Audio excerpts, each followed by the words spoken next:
소매 판매 지수가 내수 경기의 거울이라고 말씀을 드렸는데 이게 2024년 3분기까지 10분기 연속 마이너스였거든요. 10개 분기 연속 하락은 통계 작성 이래로 우리나라에 있던 경제 위기 때 소매 판매 지수 하락한 기간 다 합친 것만큼 되거든요. 정말로 지금 내수 경기는 거의 뭐 멸망 직전이다. 네, 여러분 안녕하세요. 1월 2일 어피티 온에어 2025년 신년 특집으로 준비했습니다. 매주 목요일마다 여러분과 함께하는 전문가 초대석 시간이고요. 저는 진행자 박진영입니다. 오늘은 김정희님 그리고 김현성님 모시고 2025년 경제 전망에 대해서 들어볼 예정이에요. 신년 특집이라서 이렇게 처음으로 시도해보는 3인 체제로 인사드리고 있습니다. 먼저 동시에 한번 인사해볼까요? 하나, 둘, 셋. 안녕하세요. 안녕하세요.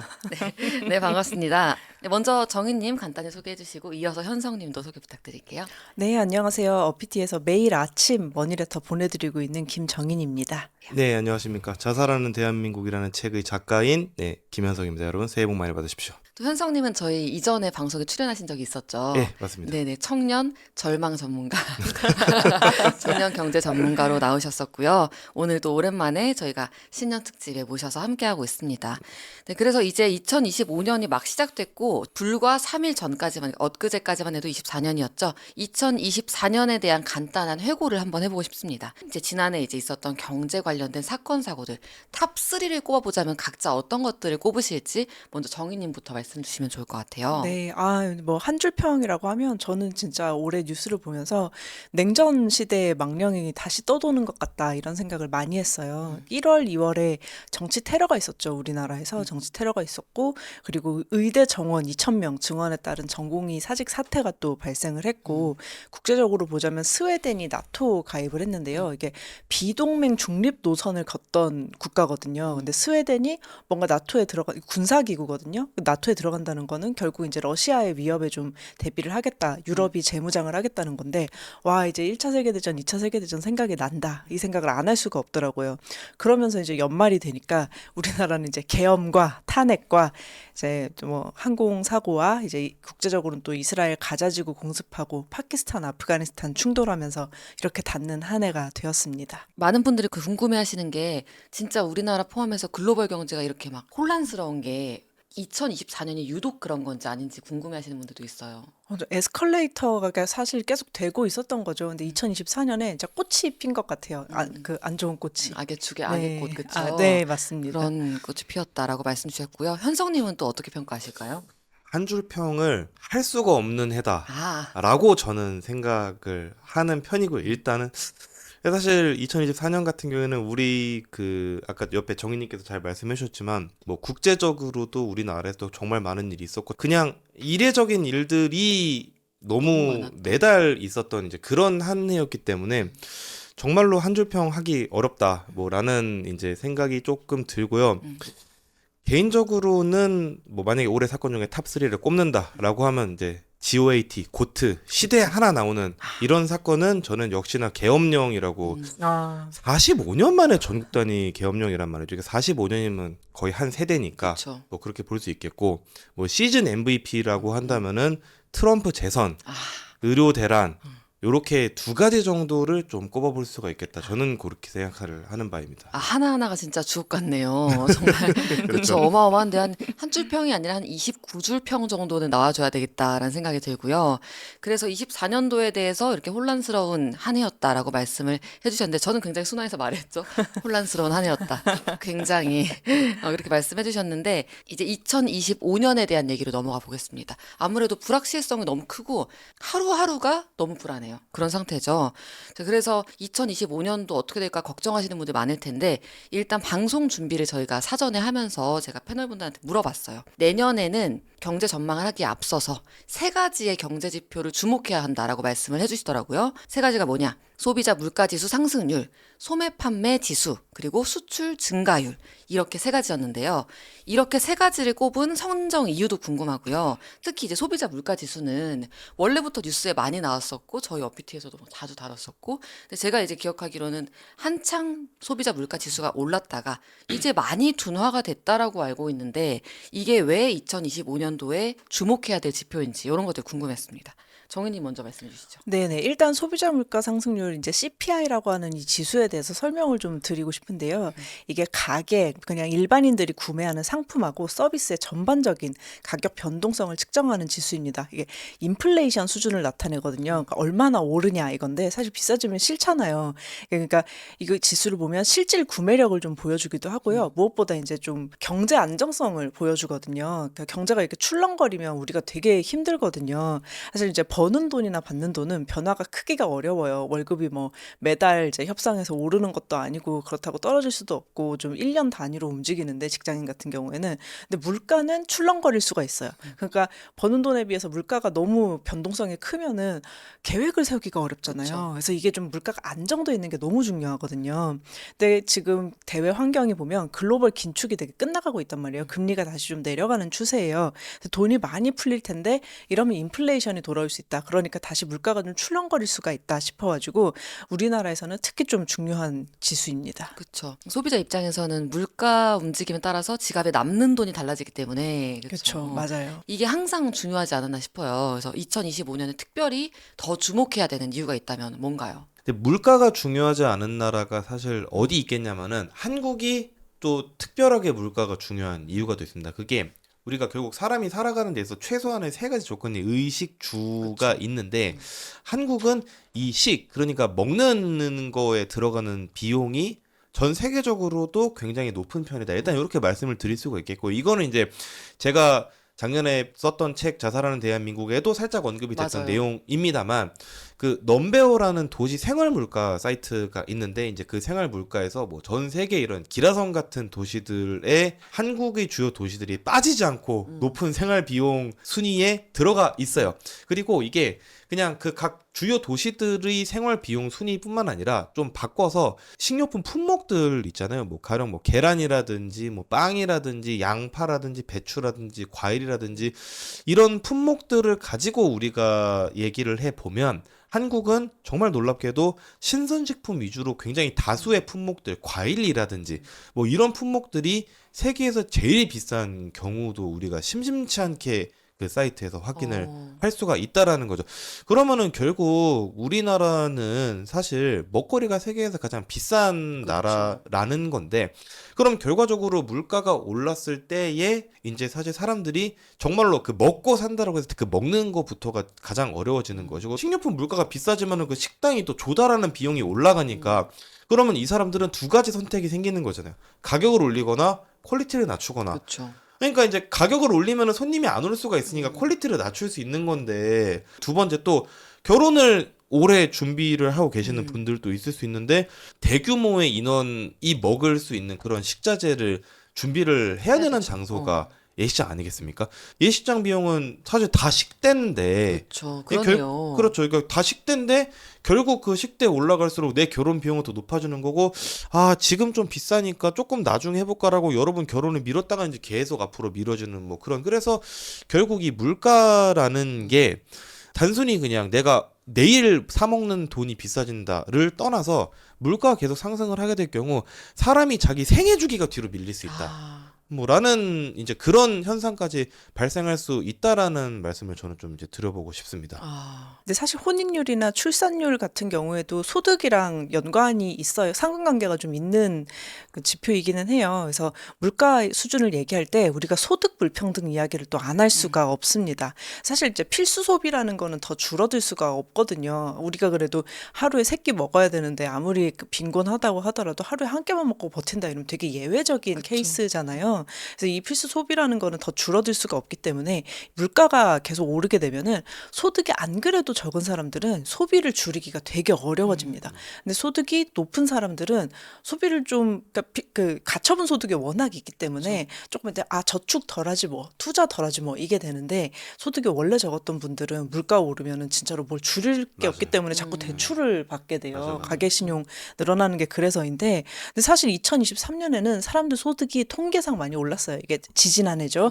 통계상 많이 올랐는데 근로소득하고 사업소득이 한 5.5%가량 늘었거든요. 근데 특히 재산소득이 늘었어요. 이제 재산소득이 한 28% 늘었는데 이 재산소득이 뭐냐 하면 임대료나 이자소득이라든지 하는 거예요. 근데 임대료나 이자소득으로 번 돈이 늘어났다라는 거는 반대쪽으로 얘기를 해봤을 그러네요. 때는 그 내는 사람은 더 낸 거예요. 되게 비싸게 더 낸 거거든요. 그래서 여기 비용을 지불해야 하는 사람들은 내 사업소득이나 근로소득이 늘어난 것보다 더 많은 돈을 썼다는 거고 물가가 올랐다는 거죠. 그래서 2023년에 2024년 얘기 왜 안 하냐면 아직 네. 통계가 안 나왔어요. 맞아요. 맞아요. 좀 걸려요. 그렇죠? 네. 근데 아마 연장선상일 거예요. 근데 어쨌든 다시 돌아와서 2023년 소비자 물가 상승률 합해가지고 한 3.6% 정도 나왔거든요. 근데 현성님 말씀하신 신용품 같은 경우는 더 올랐어요. 한 5.5% 올랐고요. 주택하고 수도전기 연료가 한 5.0% 올랐고 의류하고 신발은 6.0%, 음식 숙박도 6.0% 정도 올랐는데 의식주잖아요. 아까 이제 뭐 사업소득 뭐 아니면 근로소득 5% 정도 올랐다 그랬는데 결국 의식주가 그냥 소득 오른 것보다 더 오른 거예요. 그러네요. 네. 맞아요. 그래서 이미 재산소득이 없이 근로소득만 가지고 있는 분들은 의식주만으로 상승분 다 삭감하고 이제 더 내고 있는 수준이 됩니다. 그래서 우리 한국경제인협회 자료 보면요, 이제 팬데믹 이후에 엔겔 지수, 이제 그 가처분 소득 대비 먹는 거에 얼마나 쓰냐 이게 OECD 주요국에 비해서 크게 올랐어요. 진짜 크게 올랐습니다.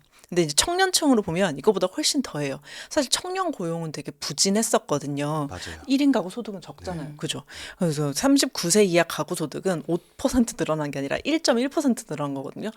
진짜 가난해진 거예요. 그래서 물가 상승률에 한 3분의 1밖에 안 늘어났고요. 의식주 물가 오른 거에 비하면 5분의 1 늘어난 거예요. 그러니까 물가가 오르면 가장 고통스러운 것이 우리 청년 가구주들이거든요.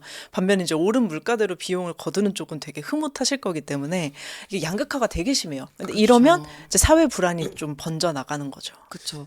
이제 아까 전에 그 39세 미만 가구의 그 소득 성장이 이제 물가 상승률의 3분의 1에 불과했다라고 말씀하셨는데 요 물가 상승 중에 빠져 있는 게 공공교통요금이거든요. 네. 공공교통요금 2023년도 2024년도에 거의 20% 올랐어요. 근데 그렇게 따지면 소득 성장이 공공요금 인상의 20분의 1밖에 안 되는 거거든요. 그러면은 이제 이 청년들은 어디서부터 타격이 오냐면 버스, 지하철부터 그렇죠.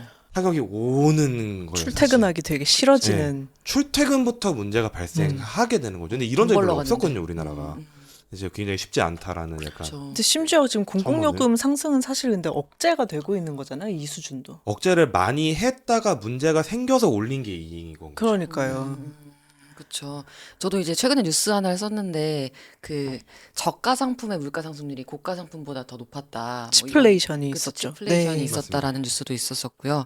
그래서 이렇게 좀 물가가 오르게 되면은 자연스럽게 소비자들은 부담을 느끼고 지갑을 닫게 되고 그러면서 현재를 그 상황을 보여주는 소매 판매 지수에 영향을 끼칠 수밖에 없을 것 같아요. 소매 판매 지수가 이제 2025년에 꼭 알아야 되는 세 가지 경제 지표 두 번째인 소매 판매 지수. 요게 또 어떤 개념인지 궁금합니다.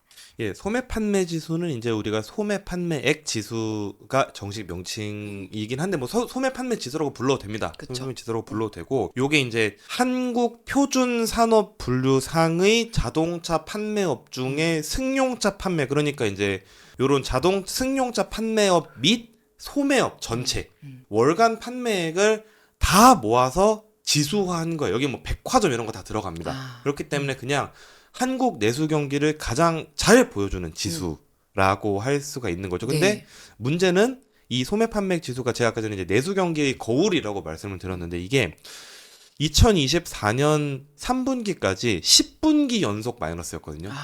근데 이게 1995년 1분기부터 통계 작성을 시작한 이래 최초예요. 이렇게 연속으로 계속 예. 마이너스인 건. 예. 이게 10분기면은 말이 10분기지 2년 반이잖아요. 그렇죠. 그러니까 2년 반 동안 내수 경기가 안 좋았다라는 건데 이게 95년에 통계 작성 처음 시작하고 나서 IMF 97년에 있었잖아요. 그때 5개 분기 연속 하락하고 끝났습니다. 지금 그거보다 심하다. 그거보다 심하죠. 그 다음에 2002년에 카드 대란이 있었죠. 카드 대란. 그쵸? 그래서 이제 2003년 1분기, 2분기, 2개 분기 하락하고 끝났습니다. 그리고 그 다음에 2008년 금융위기 있었죠. 그렇죠. 그때도 2개 분기 하락하고 끝났어요. 코로나 때 다 죽는다 했지만 그쵸. 그때도 1개 분기씩 핑퐁으로 하락했었거든요. 줄었다 늘었다 이렇게 하면서. 근데 10개 분기 연속 하락은 통계 작성 이래로 우리나라에 있었던 경제 위기 때 소매 판매 지수 하락한 기간 다 합친 것만큼 되거든요. 어마어마하네요, 그러니까 진짜. 네. 정말로 지금 내수 경기는 거의 뭐 멸망 직전이다. 이 소매 판매액으로만 두고 보면 확실히 엄청나게 안 좋아지고 있는 건 맞네요. 네, 그쵸. 맞습니다. 정확하게. 네. 또 정인님도 이런 소매 판매 지표에 대해서 좀 말씀을 해주신다면요. 네, 근데 소매 판매가 줄어드는 게요. 사실 우리 평균 소비 성향이라는 게 있어요. 그러니까 가처분 소득, 내가 이제 뭐 필수 소비에 돈 다 쓰고 나서 남은 잉여금 대비해서 실제 소비에 쓴 금액을 얘기하는데 이 평균 소비 성향이 되게 많이 줄어들고 있습니다. 근데 이게 원래도 국제적으로 좀 낮은 수준이었어요. 코로나 이전부터 되게 줄어들고 있었거든요. 그래서 식료품 소비 지출이 늘어나면서 엔겔 지수는 이제 늘어나는데 자동차나 의류나 신발 같은 내구재 소비가 좀 감소를 하는 편이었어요. 맞아요. 그러니까 진짜 의식주에 돈을 쓰고 나면 남는 게 원래도 없었는데 그 주에 돈을 굉장히 많이 쓰면서 가계부채 이제 좀 늘어나고 있고 그리고 이제 그 시계 또 돈을 많이 쓰면서 또 의류에 쓰는 돈까지 줄이고 있는 의식주가 사실 침해를 받고 있는 수준이어서 이 결국 시장이 죽는 거거든요. 저는 이게 늘어날 가능성이 있는지를 좀 이제 정부나 이런 데서 진단을 좀 해줬으면 좋겠다는 생각이 들어요. 맞습니다. 왜냐하면 10분기 연속 하락 말씀을 하셨는데 사실 2년이잖아요. 2년 동안 제대로 된 경기 부양책을 사실 저는 못 봤거든요. 그래서 네. 이게 정말로 우리 펀더멘털에 문제가 있어가지고 줄어드는 건지 아니면 누군가가 해야 할 일을 하지 않아서 좀 이렇게 되는 건지 저는 좀 이제 뭐 물론 복합적이겠지만 되게 네. 궁금하더라고요. 그래서 사실 이게 그 계속해서 평균 소비 성향이 줄어든다는 거는 그러니까 돈을 안 쓰고 지갑을 계속 닫는다는 거잖아요. 이런 시장 사이즈가 줄어들면은 결국 이제 GDP가 감소하는 거잖아요. 그죠? 네.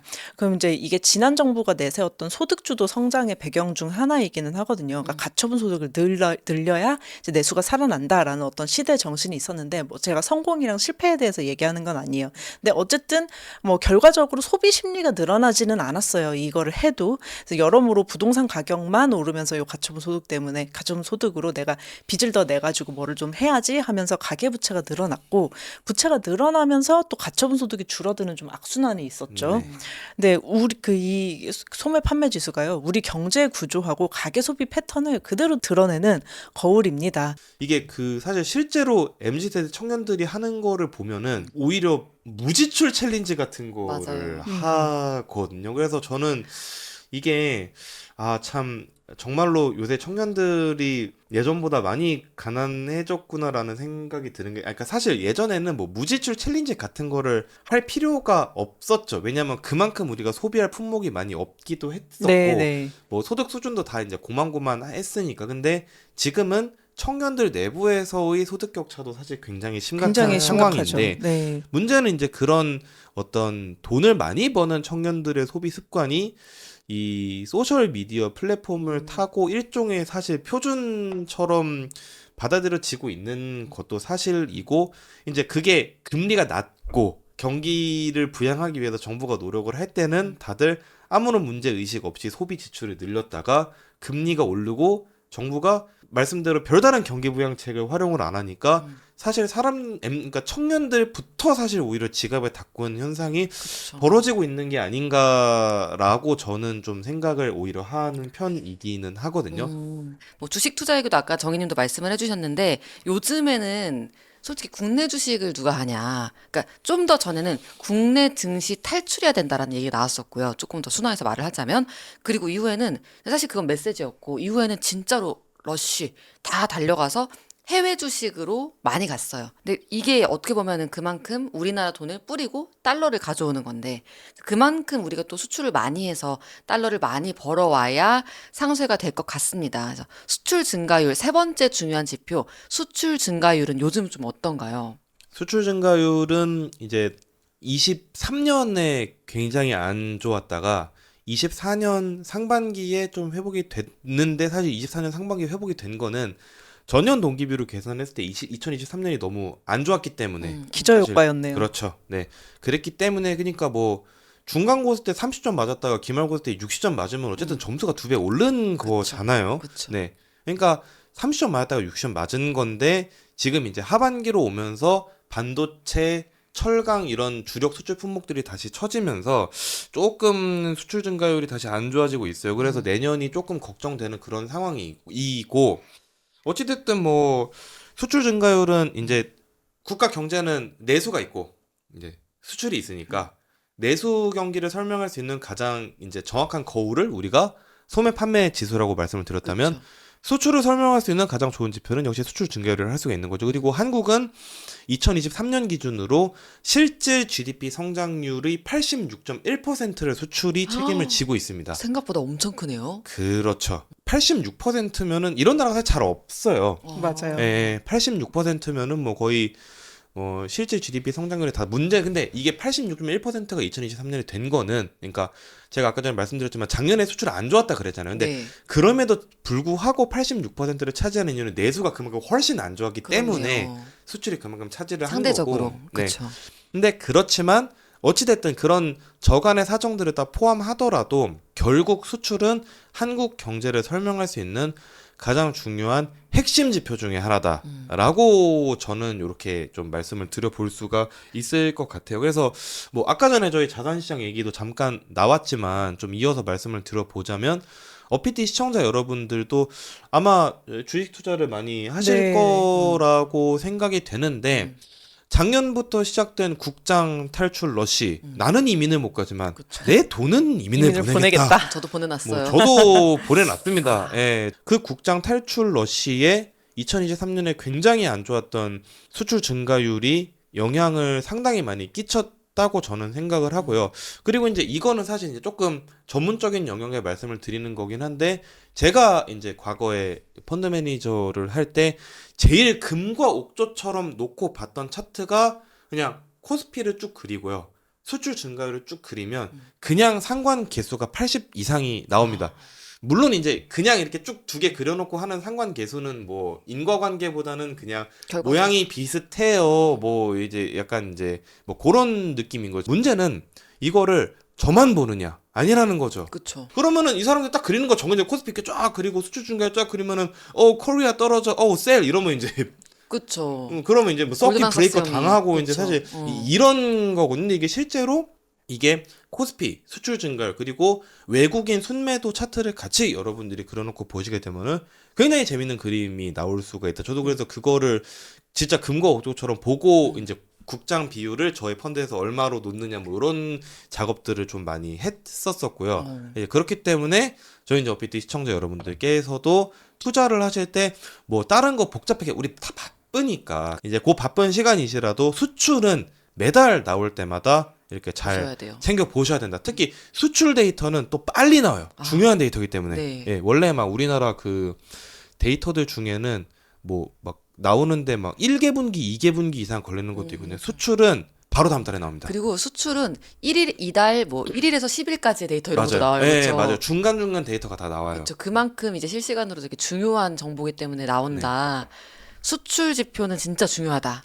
맞습니다. 맞아. 우리나라 경제 지금 막 80, 90%를 차지하고 있는 정도니까요. 그렇습니다. 그렇죠, 그렇죠. 네. 사실 환율을 관리하는 가장 좋은 수단은 수출이에요. 왜 그러냐면 일단 우리가 물건 하나를 미국에 가져다 미국 말고 사실 어느 나라에 가져다 팔든 국제적으로는 달러로 결제를 하니까 스위프트를 통해서 물건을 갖다 팔면 일단 그쪽에 달러로 결제를 하잖아요. 그러면 그 스위프트 공동 전산망을 통해서 우리나라 달러로 일단 수출업체가 들어옵니다. 그러면은 그 달러를 갖고 원화로 환전을 해야 되잖아요. 그쵸. 그래야 그 국내 기업의 매출이 그쵸. 되는 거잖아요. 그러면은 그 달러는 일단 한국은행으로 가겠죠. 그러면 그게 외환보유고가 되는 거거든요. 일종의 사실. 그렇기 때문에 우리가 수출을 많이 해서 달러가 그만큼 우리나라에 많이 들어오면 우리나라 안에서 달러의 공급이 늘어나는 거니까 사실 한국 안에서는 달러 가치가 하락하게 되는 거죠. 그렇죠. 왜냐면은 달러가 많아지니까. 이제 그렇기 때문에 수출이 잘 되면 환율이 이제 막 그렇게 치솟는 현상이 잘 발생하지 않습니다. 근데 이제 우리나라의 지금 상황은 수출도 잘 안 되는데 정치적인 불확실성도 높아지니까 평상시 환율보다 더 높은 수준의 환율이 지금 계속 유지가 되고 있는 거다. 근데 더 걱정은 이게 2025년이라고 해서 크게 변할 것 같지는 않다라는 그런 염려가 조금 있는 거죠. 그렇죠. 네. 환율까지 저희가 또 이따 뒤에서 환율 얘기 좀 자세히 나눠볼 텐데 또 정희님도 요 수출 증가율에 대해서 좀 말씀 주신다면요. 아, 네, 그렇죠. 사실 근데 지금 통계가 나왔는데 2024년 수출은 사실 역대 최대액을 찍었어요. 한 6,800억 달러 정도 나왔을 텐데 목표가 7천억 달러였는데 그것까지는 못 갔고요. 근데 반도체하고 차가 좋았다 그러고 또 저유가에 힘을 입어가지고 이제 수출이 잘 됐는데 이게 정점은 아닐지 2025년에는 과연 수출 전망이 어떨지는 사실 좀 불확실한 측면이 있습니다. 그래서 일단 수출이 이렇게 많이 됐는데도 환율이 지금은 굉장히 좋지 않죠. 이거는 사실은 국내 리스크 영향이 크고요. 지금 달러 인덱스라고 해가지고 주요 6개국 통화하고 이제 달러 가치를 비교하는 그 인덱스가 있어요. 그 달러 인덱스를 보면은 우리나라 돈이 특히 약한지 아니면 그냥 달러가 너무 세가지고 환율이 좀 이렇게 된 건지를 볼 수가 있는데 지금 달러 인덱스가 뭐 높기는 합니다만 이게 정점이었을 때가 2023년이에요. 근데 그때보다 이제 환율이 우리나라 같은 경우는 높아서 그때는 이제 2023년 10월쯤에는 최고를 찍어도 한 1,440원대였거든요. 근데 지금 1,470원대까지도 올라가고 1,500원 본다고 하잖아요. 그래서 이게 연말이 되면서 무슨 일 생길 때마다 이제 뉴스 나올 때마다 10원씩 뛰어 오르는데 근데 이쪽 리스크는 사실 이런 일이 생기면 오르는데 그 일이 단기적으로 해소됐다고 해서 갑자기 뚝뚝뚝뚝 떨어지지는 않아요. 그게 그러니까 너무 장기적으로, 안타까운 일이에요. 예, 장기적으로 좀 보고 이게 가는 거거든요. 그래서 요게 이제 빨리 컨트롤 타워가 생겨야 되는 문제가 하나 있고요. 그리고 이번에 2025년에는 왜 또 수출이 역대 최고 찍었으면 사실 기세라는 게 있어서 쭉쭉 잘 나가야 되는데 왜 불안하냐, 수출 증가율이 왜 또 오르지 않을 것 같냐 이런 전망을 하냐 하면은 중국이 경기 침체에 들어가서 빠져나오지를 못하고 있어요. 그러면서 네. 대중 수출이 좀 감소를 했고 SK 하이닉스가 아무리 이제 HBM이 잘 나간다고 해도 이게 삼성전자의 어떤 그 제국 전체를 단시간 내에 대체하기는 쉽지 않아요. 사실 삼성전자가 우리 경제에 차지하는 고용이라든지 이런 게 좀 그렇죠. 이제 그렇죠. 크잖아요. 네. 이걸 SK 하이닉스가 대체하기는 아직까지는 어렵습니다. 그래서 또 중국도 나중에 경기 회복이 된다고 해도 무조건 우리나라 수출이 늘어나는 게 아니란 말이에요. 중국 자체도 기술 대체를 굉장히 많이 하고 있고 미국과도 지금 정치 외교적으로 얽혀 있고 트럼프 행정부 2.0 출범을 하잖아요. 그럼 이제 결국 또 교과서처럼 나오는 이야기가 있어요. 우리 수출 다변화를 해야 하는데 이제 동남아시아 국가들 전망이 어떤지를 2025년에는 조금 이제 관심이 있으면 들여다 보시는 것도 좀 중요할 것 같습니다. 잘 알려져 있지는 않지만 우리나라 3위 수출국이 베트남이에요. 그리고 또 베트남이 또 중국에서 탈출하는 기업들의 어떤 그렇죠.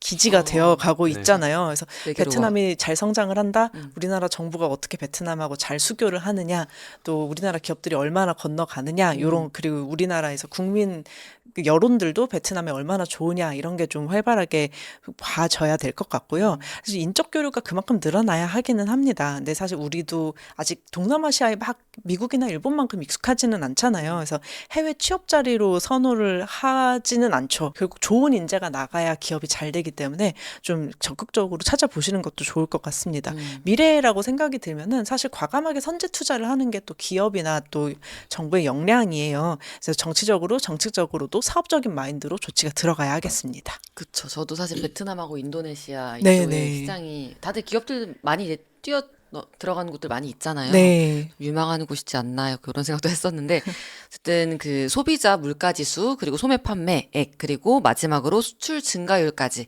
이 세 가지 경제 지표를 2025년에 주목해서 봐야 한다는 말씀 전해주셨는데요. 자, 이 지표들이 중간중간 우리 환율로 연결이 되는 걸 목격했습니다. 환율 얘기 안 할 수가 없죠. 안 그래도 지금 고공행진 중인 환율 1,500원 되면 무슨 일이 생기는지 어떻게 되는 건지 시나리오를 함께 살펴봐야 될 것 같습니다.